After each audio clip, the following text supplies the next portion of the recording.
વિદ્યાર્થી મિત્રો, આજે આપણે પ્રશ્ન નંબર 4 અસાઇનમેન્ટમાં વિદ્યાર્થી મિત્રો આજે આપણે ધોરણ 8 વિષય વિજ્ઞાનની અંદર પ્રશ્ન નંબર 4 નું સંપૂર્ણ સોલ્યુશન આ વિડીયોમાં આપણે કરવાના છે। વિદ્યાર્થી મિત્રો, આપણી ચેનલ પર અન્ય વિષયના વિડીયો પણ મુકાઈ ગયા છે, તે પણ તમે જઈને જોઈ શકો છો। અહીંયાથી નીચેના પ્રશ્નના મુદ્દાસર ઉત્તર લખો। પ્રકરણ 7 છે। પહેલો પ્રશ્ન છે, સ્ત્રીમાં ઋતુસ્રાવ ચક્ર સમજાવો। તેમાં આપણે લખીશું ઋતુસ્રાવ રજોસ્રાવ ચક્ર।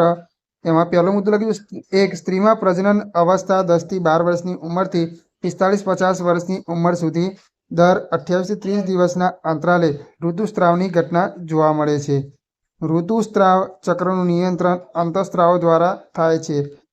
ત્રીજું, સ્ત્રીમાં પ્રજનન અવસ્થાના પ્રારંભથી અંડપિંડમાં અંડકોષો પરિપક્વ થવા લાગે છે। ચોથું, બંને અંડપિંડ પૈકી વારાફરતી પ્રતિ માસ એક અંડપિંડમાંથી અંડકોષ મુક્ત થાય છે। પાંચમું, આ સમયમાં ગર્ભાશયની દિવાલ ગર્ભધારણ કરી શકે તે માટે જાડી થાય છે। છઠ્ઠું, અંડકોષ મુક્ત થયા બાદ જો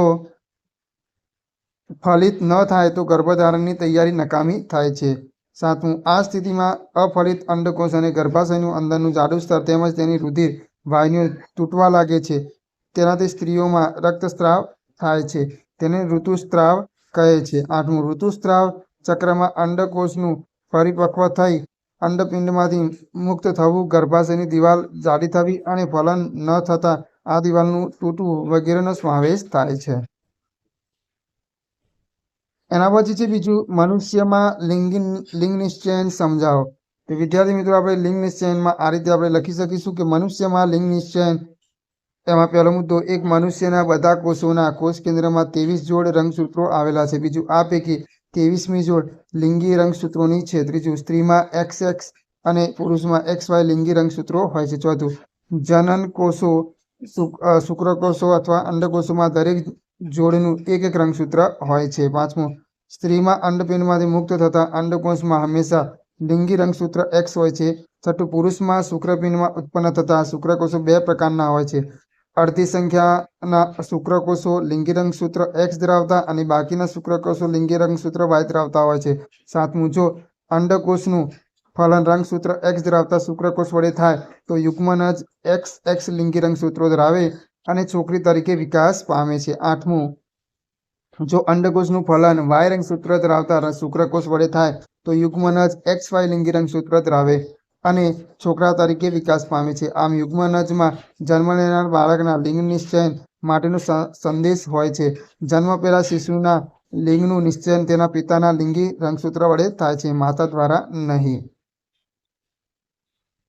એના પછી છે, યૌવનારંભ દરમિયાન જોવા મળતા શારીરિક પરિવર્તનોની યાદી બનાવો। તેમાં લખીશું, એક ઊંચાઈમાં એકાએક વધારો થાય છે। બીજું, હાથ અને પગના હાડકાઓની લંબાઈમાં વધારો થાય છે અને વ્યક્તિ ઊંચો બને છે। ત્રીજું, શરીરના વિવિધ ભાગે વાળ ઉગવા લાગે છે। ચોથું, છોકરામાં ખભાનો ભાગ ફેલાઈ પહોળો થઈ જાય છે। છોકરીમાં નિતંબનો વધુ વિકાસ થવા લાગે છે। છઠ્ઠું, છોકરામાં સ્વરપેટી મોટી થઈ ગળાના ભાગમાં બહારની તરફ ઉપસી આવે છે અને અવાજ ઘેરો બને છે। સાતમું, પ્રસ્વેદ અને તેલી ગ્રંથિઓનો સ્ત્રાવ વધી જાય છે। આઠમું, પ્રજનન અંગોનો વિકાસ થાય છે અને પ્રજનનાંગોના વિસ્તારમાં વાળ ઉગે છે। નવમું, છોકરામાં દાઢી મૂછ ઉગવાની શરૂઆત થાય છે। 10, છોકરીઓમાં સ્તન ગ્રંથિનો વિકાસ થાય છે। ચોથું છે, અંતઃસ્ત્રાવી ગ્રંથિઓ, પિટ્યુટરી, એન્ડ્રિલ, શુક્રપિંડ અને અંડપિંડના અંતઃસ્ત્રાવ અને તેના કાર્યની સમજૂતી આપો। તેમાં પહેલા લખીશું પિટ્યુટરી ગ્રંથિ। એમાં આપણે અંતઃસ્ત્રાવ લખીશું બુદ્ધિ અંતઃસ્ત્રાવ, પિટ્યુટરી અંતઃસ્ત્રાવ, અન્ય અંતઃસ્ત્રાવ। એના કાર્યમાં લખીશું વ્યક્તિની સામાન્ય વૃદ્ધિ, પેરેથાઇરોઇડ અને એડ્રિનલને અંતઃસ્ત્રાવને મુક્ત કરવાનો આદેશ આપે। એક, જનનપિંડના અંતઃસ્ત્રાવનું ઉત્પાદન નિયંત્રણ। 2, અંડપિંડમાં અંડકોષ તેમજ શુક્રપિંડમાં શુક્રકોષના પરિપક્વનું નિયંત્રણ કરે છે। એડ્રિનલ ગ્રંથિમાં લખીશું એડ્રિનલ અંતઃસ્ત્રાવ। કાર્ય લખીશું ગુસ્સો, ચિંત તથા ઉત્તેજનાની અવસ્થામાં તણાવની સ્થિતિને નિયંત્રણમાં રાખે, રુધિરમાં ક્ષારની માત્રાને સંતુલનમાં રાખે। ત્રીજું છે, શુક્રપિંડ। એમાં લખીશું ટેસ્ટોસ્ટેરોન, છોકરામાં દાઢી મૂછ, શિશ્નનો વિકાસ પેરે। ચોથું, અંડપિંડ, ઇસ્ટ્રોજન, છોકરીમાં સ્તન ગ્રંથિ, ગર્ભાશયનો વિકાસ પેરે। પ્રકરણ 9 અને 10 છે. એમાં પહેલું છે, એક દર્શાવો કે કેવી રીતે ઘર્ષણ મિત્ર અને શત્રુ બંને છે. એમાં આપણે લખીશું ઘર્ષણ મિત્ર છે. ઘર્ષણના ફાયદા નીચે મુજબ છે. એક, ઘર્ષણને લીધે રસ્તા પર સરળતાથી ચાલી શકાય છે. બીજું, ઘર્ષણને લીધે બ્લેકબોર્ડ પર ચોકથી અને નોટમાં પેન કે પેન્સિલથી લખી શકાય છે. ત્રીજું, ઘર્ષણને લીધે દિવાલમાં ખીલી ઠોકી શકાય છે. ઘર્ષણ શત્રુ છે. ઘર્ષણના ગેરફાયદા નીચે મુજબ છે. એક, ઘર્ષણના લીધે વસ્તુઓ ઘસાઈ જાય છે. બીજું, મશીનનો ઉપયોગ કરતી વખતે ઘર્ષણને લીધે ઉષ્મા ઉત્પન્ન થાય છે, તેથી થોડી ઉર્જા વેડફાઈ જાય છે. મશીનના કેટલાક ભાગોને નુકસાન પણ પહોંચે છે. એના પછી બીજું છે, ઘર્ષણ વધારવાના ઉપાયો જણાવો. તો ઘર્ષણ વધારવાના ઉપાય નીચે મુજબ છે. એક, બૂટ ચંપલના તળિયે સોલ ખાંચાવાળા રાખવામાં આવે છે. બીજું, કાર, ટ્રક અને બુલડોઝર જેવા વાહનોના ટાયરો ખાંચાવાળા રાખવામાં આવે છે. ત્રીજું, વાહનો અને સાયકલની બ્રેક પ્રણાલીમાં બ્રેક પેડ વાપરવામાં આવે છે. ચોથું, કબડ્ડીની રમત રમતા ખેલાડીઓ પોતાના હાથ પર માટી ઘસે છે. પાંચમું, કસરતબાજ કસરત કરતી વખતે પોતાના હાથ પર કોઈ બરછટ પદાર્થ લગાવે છે.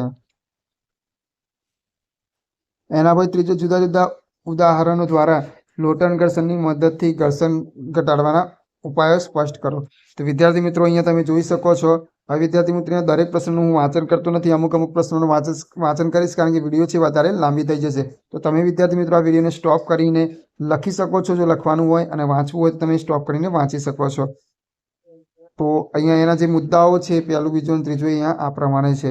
તો વિદ્યાર્થી મિત્રો, એની અંદર તમે આ પ્રમાણે જવાબ છે એ લખી શકો છો, અને તમારે વાંચન કરવું હોય તો વિડીયોને સ્ટોપ કરી શકો છો. હવે ચોથા નંબરનો પ્રશ્ન છે. એમાં જોઈએ, ઘોંઘાટે મનુષ્યને કઈ રીતે નુકસાન કરતા છે તે સમજાવો.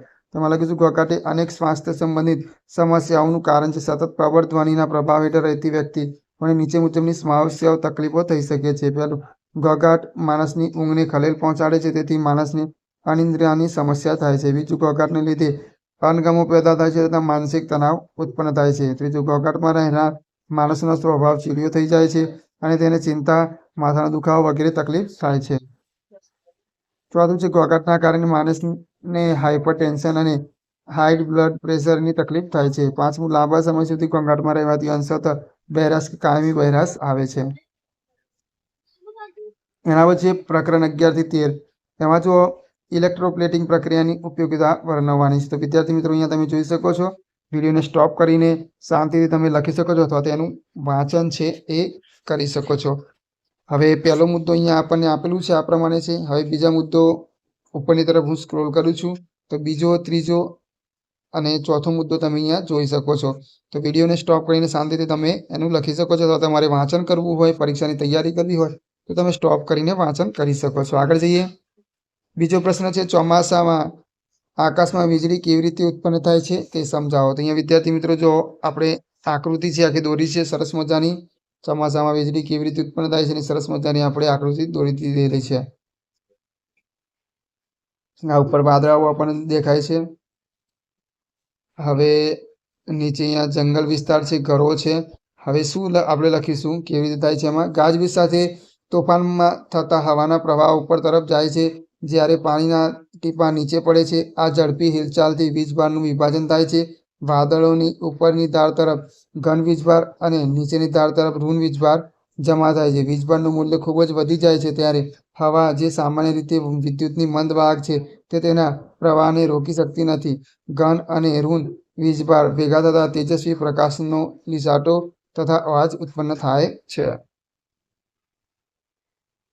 ત્રીજું છે, સિસ્મિક ઝોનમાં રહેતા લોકોએ ભૂકંપ સામે રક્ષણ મળે તે માટે શું કરવું જોઈએ. તો વિદ્યાર્થી મિત્રો, અહીંયા તમે જવાબ છે જોઈ શકો છો. હું ધીરે ધીરે સ્ક્રોલ કરતો જાઉં છું. તમે એનું વાંચન કરવા માટે વિડીયોને સ્ટોપ કરી શકો છો, અથવા તો લખવા માટે પણ વિડીયોનો સ્ટોપ કરી શકો છો. તો અહીંયા વિદ્યાર્થી મિત્રો 5 મુદ્દા સુધી તમે અહીંયા જોઈ શકો છો.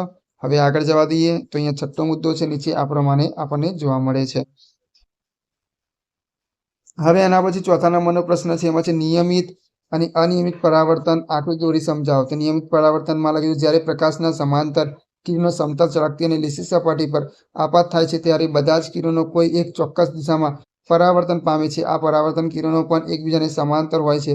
આ પ્રકારના પ્રકાશના પરાવર્તનને નિયમિત પરાવર્તન કહે છે. જેની આકૃતિ છે તમે જોઈ શકો છો વિદ્યાર્થી મિત્રો. સમતલ, ચળકતી લીસી સપાટી અને એના પરથી પ્રકાશના કિરણો જો અહીંયા અથડાઈને પાછા ફરે છે અને એ કિરણો પણ આપણને સમાંતર જોવા મળે છે. હવે અનિયમિત પરાવર્તન છે એમાં આપણે લખીશું કે જ્યારે પ્રકાશના સમાંતર કિરણો ખરબચડી સપાટી પર આપાત થાય છે ત્યારે બધા જ કિરણો જુદી જુદી દિશાઓમાં પરાવર્તન પામે છે. આ પરાવર્તિત કિરણો એકબીજાને સમાંતર હોતા નથી. આ પ્રકારના પરાવર્તનને અનિયમિત પરાવર્તન કહે છે. તો અહીંયા તમે જોઈ શકો છો ખરબચડી સપાટી છે, એના પર પ્રકાશ ગમે તે જગ્યા ઉપર આપણને જઈ રહ્યા છે, એટલે એને આપણે અનિયમિત પરાવર્તન કહીશું. તો વિદ્યાર્થી મિત્રો, આગળ નવી વિડીયોમાં આપણે નવા પ્રશ્નો સાથે ફરીથી મળીશું.